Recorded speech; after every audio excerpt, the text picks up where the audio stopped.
This is your WCIA 3 forecast first, sponsored by Matex Heating, Cooling, and Plumbing. Well, it has been a rough day out there across central Illinois. We have had just all kinds of weather. We've had rain. We have had these winds out there, and it continues to be very rainy and windy across central Illinois here tonight. As you can see, the showers continue from Champaign down to Tuscola and Lovington, over to Ogden and Danville, and this rain is going to continue for several more hours here before things finally wind down. But it's been about the winds today. We have 43-mile-an-hour wind gusts still in Champaign. That has led to several thousand power outages. Take a look at our local power outages here.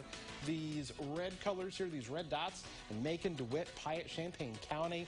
We're talking between 1,000 and 5,000 customers within those counties without power because of the wind.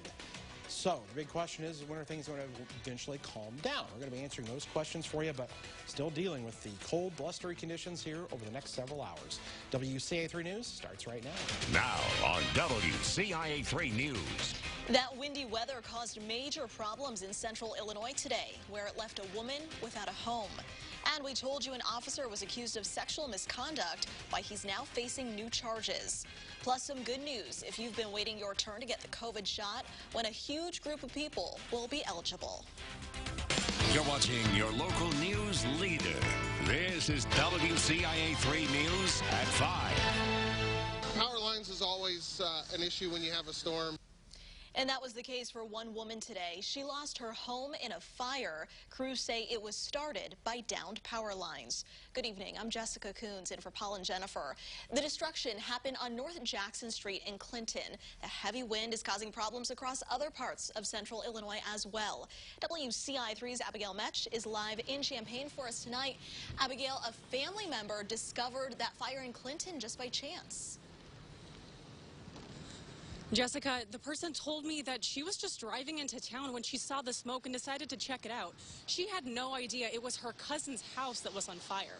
Firefighters from 6 different fire departments were called in to help today.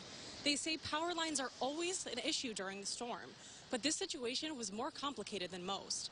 They had to wait until Ameren could come turn the power off in the neighborhood. On arrival, we found that there were live lines on the structure.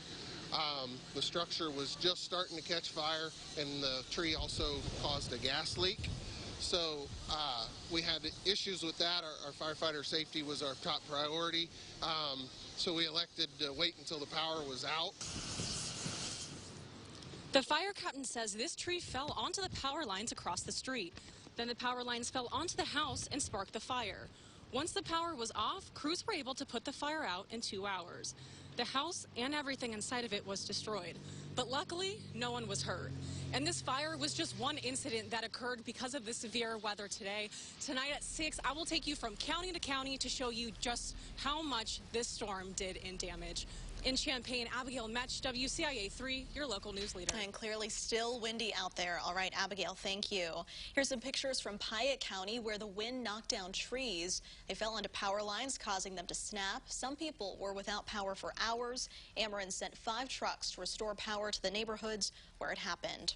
I-74 is back open after a semi crashed and spilled soybeans this morning. Take a look at that. Happened between Urbana and St. Joe. The truck crashed in the median, and the soybeans it was carrying spilled across the interstate.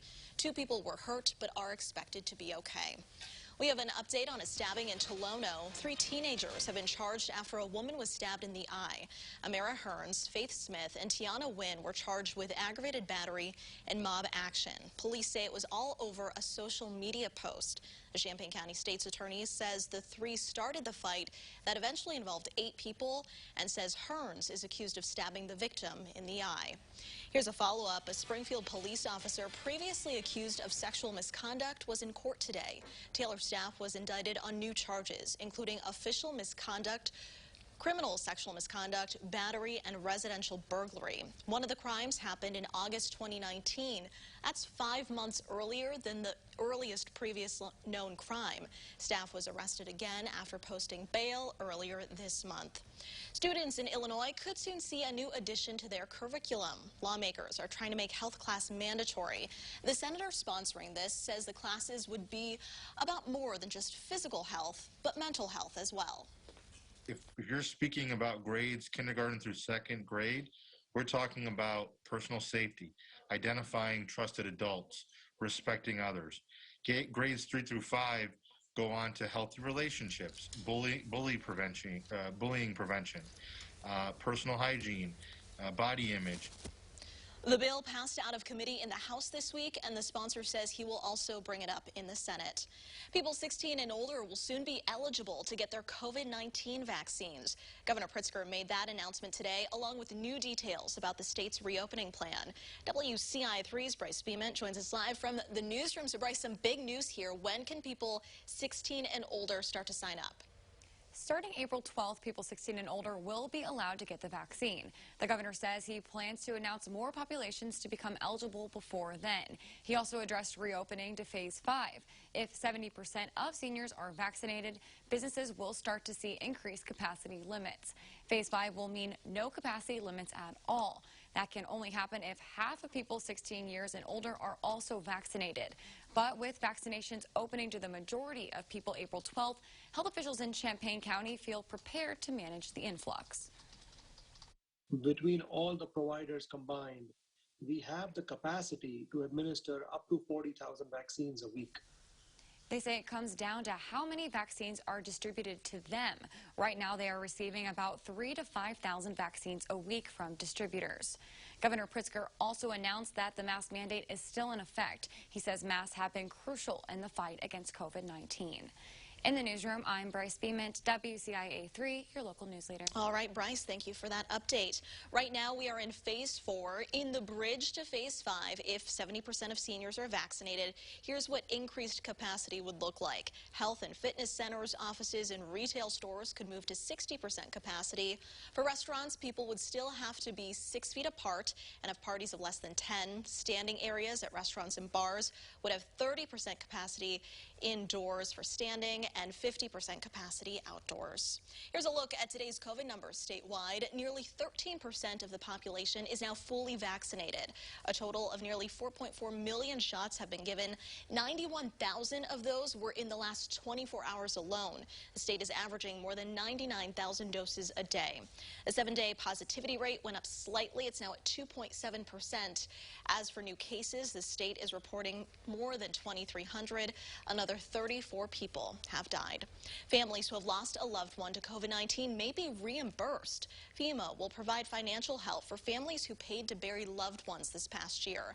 The government will reimburse for funeral expenses that happened after January 20th, 2020. Funeral homes say this will help families who did not have money set aside for those expenses. It's unbelievable. Just glad to see the government stepping up and helping families who've experienced something that they never planning on experiencing. This is expected to start in April, and families will have to show receipts for those funeral costs. It's a moment that's been 8 years in the making. How the Illini are feeling ahead of their turn in the NCAA tournament. But first, this. Following a spike of hate crimes and discrimination against Asian Americans across the country, today Congress, for the first time in decades, held a hearing to discuss the issue. I'm Raquel Martin in Washington. I'll have that full story coming up.